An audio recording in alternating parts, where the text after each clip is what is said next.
Madame, Monsieur, Yaorana et bienvenue dans votre journal sur TNTV. Très heureuse de vous retrouver en ce vendredi 21 juin. Au sommaire de ce soir. Le feu est éteint à Motouta, mais ses conséquences vont se faire sentir pendant plusieurs semaines. Des tonnes de déchets restent à évacuer et les installations ont été lourdement touchées. Nettoyage, expertise, reprise du tri, le chantier de l'après-incendie ne fait que commencer.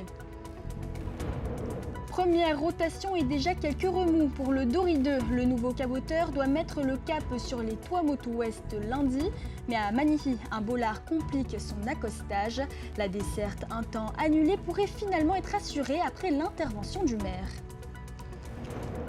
Du cannabis thérapeutique bientôt cultivé au Fénois. 9 agriculteurs ont été formés pour produire du CBD. Une expérimentation très encadrée avec un objectif, créer une nouvelle filière. On vous explique tout dans quelques instants. Les gants sont prêts, les combattants aussi. Demain, 6 athlètes de Tearo MMA disputeront les championnats de Polynésie à Paea. Pour la première fois, ils combattront à domicile. Nos journalistes ont partagé avec eux les derniers préparatifs avant le grand rendez-vous.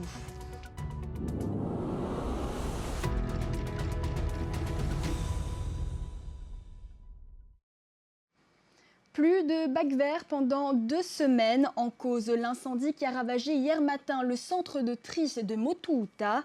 Déchets à évacuer, installations endommagées, un important chantier commence. Le point avec Esther Cuneo et Tauhiti Tonio-Moussan.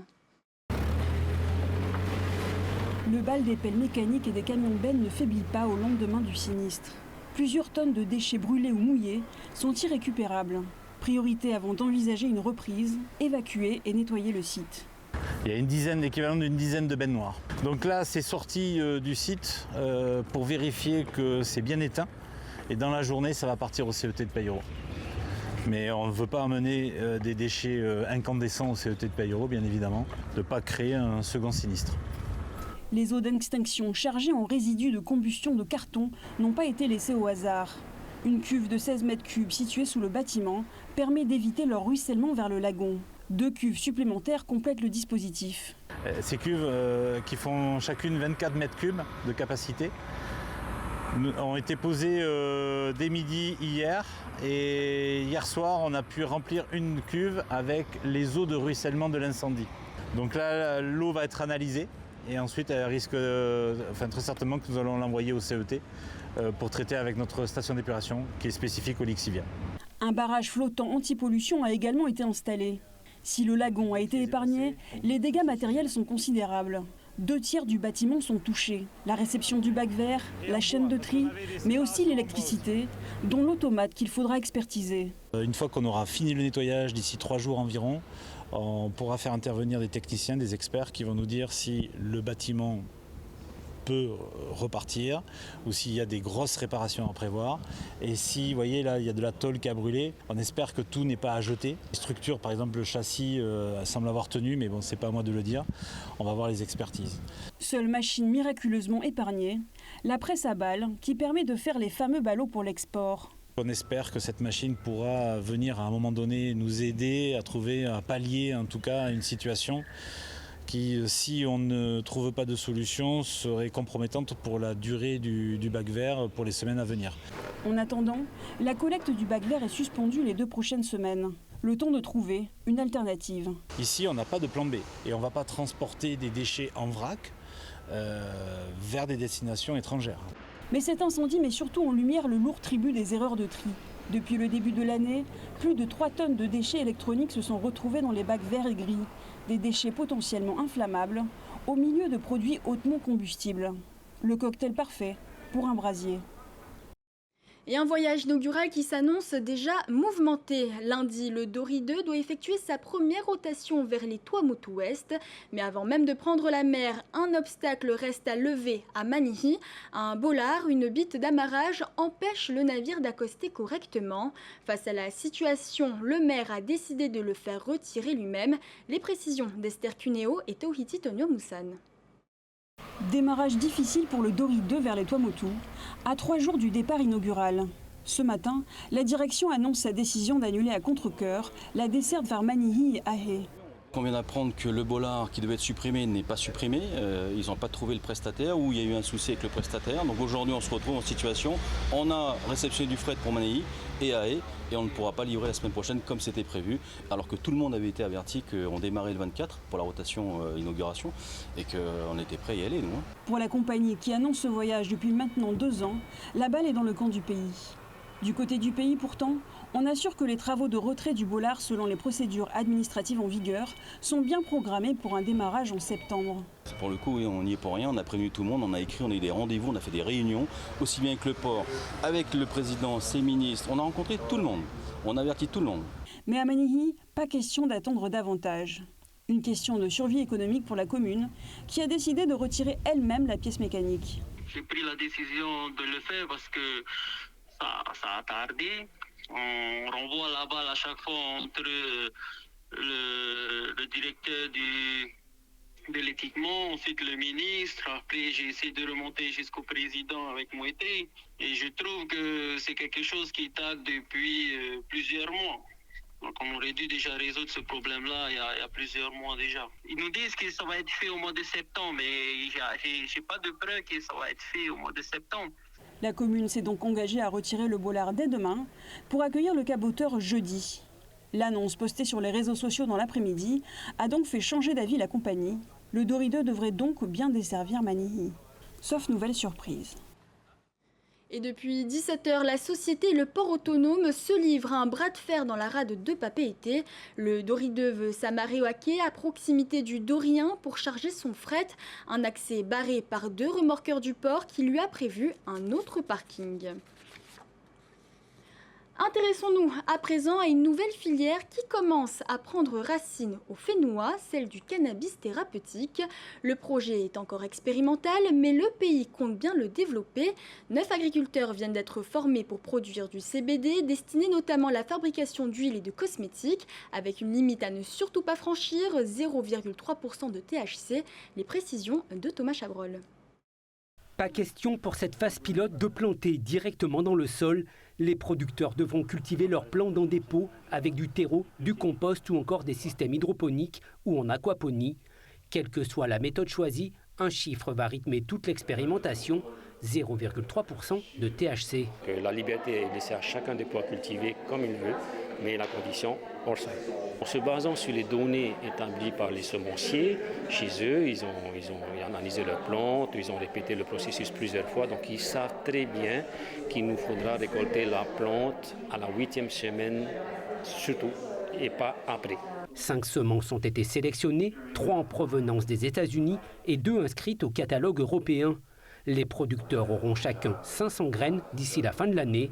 L'objectif est d'enchaîner 5 cycles de production pour multiplier les données. Le tout maintenant est de voir si les expériences, les expérimentations, les données qu'ils ont dans leur cadre de leur catalogue de semences se répliquent également selon nos conditions agricoles, agriculturales et puis de climat que l'on peut avoir sur notre territoire. Une expérimentation grandeur nature suivie de près par la direction de l'agriculture. On va faire plusieurs analyses, à 3 temps précis en fait, du cycle de floraison, au début, au milieu et en fin de floraison, donc à la récolte, pour justement avoir en fait cette courbe, ce taux de THC et CBD, et en même temps, ce qui nous permettra par la suite de définir la bonne période de récolte. La phase pilote doit s'étendre sur 1 an. Elle permettra de déterminer si la Polynésie peut produire localement du CBD tout en restant sous le seuil réglementaire de 0,3% de THC. Si le taux est trop élevé, les plants seront détruits. Ils étaient 3 à effectuer ce matin leur dernier voyage à Raiatea.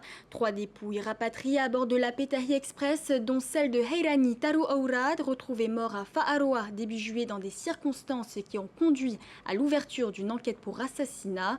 Un retour que sa famille attendait depuis plus de 2 mois. Franck Coleman, thanatopracteur, témoigne au micro de Ronnie Moufat. Tout à fait, on a 3 décès qui viennent de revenir de Papeete jusqu'à Raiatea. Donc éventuellement les 2 décès principaux, c'est ceux qui ont été, on va dire, eu des soucis de meurtre, on va dire quoi. Voilà. Donc, le premier fourgon vient de partir du côté de Taptapuatea. Voilà, donc c'est le fameux défunt qui a eu des soucis dans la commune de Fa'a, qui est aujourd'hui revenu sur EAPA, sur sa terre natale et qui sera inhumé dès demain à partir de 10h. Et celui-ci, qui était tant attendu par la population de Outouroi surtout, parce que c'est quelqu'un qui était très connu. C'est 2 mois qu'ils sont en attente et tout.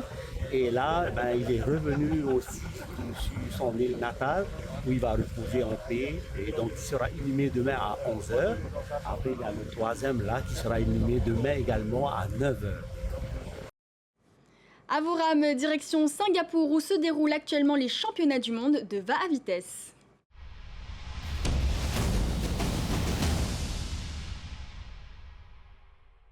À Singapour, le bras de fer entre les nations reines du VAA bat son plein. Hier, Tahiti et la Nouvelle-Zélande se sont partagés les titres de la 2e journée des championnats du monde de VA à vitesse. V6, V12, 500, 1000 ou 1500 mètres, Aito et Kiwi se sont retrouvés course après course. Le résumé avec Désiré Teibao. Ils vont s'imposer pour aller chercher une nouvelle médaille d'or. Allez les garçons, allez les boys, on va la chercher, la médaille d'or pour Tahiti, la 8e dans cette course. Sur le plan d'eau de Marina Bay, Tahitiens et Néo-Zélandais se disputent la suprématie du VA mondial. En V6 chez les hommes, les Aito frappent fort avec 2 titres mondiaux, sur 500 mètres puis sur 1500 mètres. 2 sacres pour effacer l'échec au V12 face au Kiwi. On avait à cœur de prendre un peu notre revanche, on a dit, sur le Tawati et... très content de l'avoir fait et soulagé. Et concernant les tournants, un peu dur avec le vent qu'on a aujourd'hui, mais avec toute l'équipe ensemble, on a bien travaillé sur les tournants et voilà, c'était un beau travail d'équipe. Chez les juniors garçons, même scénario sur le 500 mètres avec une médaille d'or pour les jeunes Tahitiens, un titre pour effacer la frustration du 1000 mètres alors qu'ils étaient lancés vers la victoire. Une rame cassée est venue briser leur rêve d'or. C'est dur et ça ne pardonne pas à ce niveau-là. Un rameur en moins, c'est aussi simple que ça. Ça a cassé une rame qui s'est cassée du côté. Chez les dames, les Tahitiennes ont elles aussi goûté à l'or. Vemiti Mauni et ses partenaires s'imposent en V6 sur 1500 mètres. Mais sur le 500 mètres en V6 et en V12, les Polynésiennes laissent le titre à leur rivale néo-zélandaise. On a fait de notre mieux, on a représenté au mieux les couleurs de la Polynésie. Et titre de vice-champion du monde, ça nous suit depuis 2014, donc j'espère que ça va pas rester, mais voilà, on n'est pas déçus. Hein, quand tu donnes de ton mieux, t'es pas déçu. Donc je remercie toutes les filles et puis maintenant place au V1 et au club. Cette 2e journée des championnats du monde de VA vitesse a aussi été marquée par les 7 médailles décrochées par les athlètes para-VA. Atonia Meitia, Gervais Omeron et Johnny Chner sont notamment sacrés champions du monde dans leur catégorie. Et la récolte de médailles s'étoffe en cette 3e journée de compétition. Coup d'œil sur les performances de nos Aito. À 17h, heure de Tahiti, ils occupaient la première place du classement avec 21 médailles, dont 10 en or, talonnés par la Nouvelle-Zélande avec 17 médailles. Pour faire le point sur cette journée, on retrouve notre correspondant Olivier Huc en direct de Singapour. Olivier, est-ce que le tableau des médailles a encore évolué depuis ? Bonsoir Mika, en effet le tableau des médailles a évolué puisque un petit peu plus tôt tout à l'heure Atonia Meitia a décroché l'or dans sa catégorie de Para-VA et il y a également Tutavake Ragivaru qui a décroché l'argent et puis il y a à peine un quart d'heure c'est John Ichner en catégorie malvoyant Para-VA qui a décroché l'or dans sa catégorie, donc les médailles d'or continuent d'arriver. On aura encore 2 courses à la médaille chez les Para-VA aujourd'hui du côté des championnats élite et clubs, puisque les clubs sont commencés à rentrer. On est dans les séries s'enchaînent ce matin et cet après-midi du côté de Marina Bay. On a vu notamment toutes les séries des cadettes qui viennent de se terminer. Les cadets vont lancer leur série dans les prochaines minutes. Ça sera toujours en direct. On est en direct déjà depuis un bon petit moment sur les réseaux sociaux, sur Facebook, sur YouTube et sur TNTV+. On vous rejoint rejoindra également sur l'antenne de TNTV dans ce début de soirée de prime time. Et puis on a eu également les séries pour les V12, les masters, on va dire 50 ans et 60 ans, où ont brillé Rautere, Paddling Connection ou Tamari Taravao. En tout cas, beaucoup de séries aujourd'hui, encore quelques finales qui viendront pour cette fin d'après-midi du côté de Marina Bay. Et puis demain, on aura une grande journée avec des courses, beaucoup de médailles. Les clubs ont commencé parce que tout simplement, il y a beaucoup d'athlètes, plus que d'habitude. On a battu le record, 3200 athlètes, 30 nations, vous le savez maintenant. Donc on va avoir du spectacle toute la semaine. Et Mika, ça sera en direct sur TNTV. Merci beaucoup Olivier, on vous retrouve dès demain pour un nouveau point sur ces championnats du monde.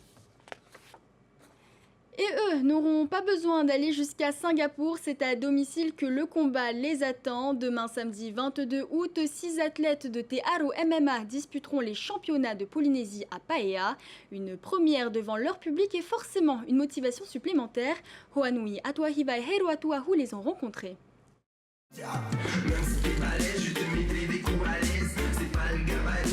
À quelques jours des championnats de Polynésie de MMA, les coups s'enchaînent à l'entraînement du club Te Aro MMA.